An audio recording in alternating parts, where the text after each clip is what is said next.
अगर मैं 10,000 की SIP करती हूँ तो कितना मिल सकता है मुझे इस पे? सो इट डिपेंड्स, आप कितने सालों के लिए करना चाहते हो। जैसे 5 साल के लिए है तो? सो 10,000 रुपीज़ अगर आप 5 सालों के लिए करते हो और अज्यूमिंगली 12% का रिटर्न आता है तो आपको 8,11,036 रुपीज़ और मिलेंगे। ये कैलकुलेशन सर एक बार 10 साल के लिए दिखाइए। सो 10 साल के लिए आपको अगर मान लीजिए 12% का रिटर्न मिलता है तो 22,40,359 रुपीज़ और मिलता अगर है। मैं 20 साल तक इन्वेस्टेड रखती हूँ तो?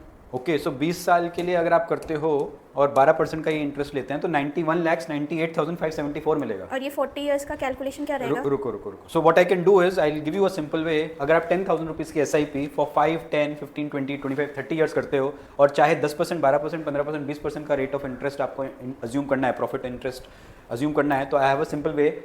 The calculator shows you a 10,000 rupee SIP table giving you results of 5, 10, 15, 20, 25, 30 years along with 10% to 20% का रिटर्न। सो यही कैल्सी पाने के लिए you have to attend this live master class happening this Saturday 11 AM, जहाँ पे हम आपको 5 ऐसे फाइनेंशियल प्रोडक्ट्स बताने वाले हैं which will help you 10x your investments. इसके साथ साथ और बहुत ही इंटरेस्टिंग हम आपको risk profiling, human life value, financial planning sheets भी आपको बताते हैं, कॉन्सेप्ट्स बताते हैं, एंड ये सारे के सारे आपके इनबॉक्स में हो सकते हैं। सिर्फ और सिर्फ आपको रजिस्टर करना है और लाइव मास्टर क्लास अटेंड करनी है। So I will see you live this Saturday 11 AM।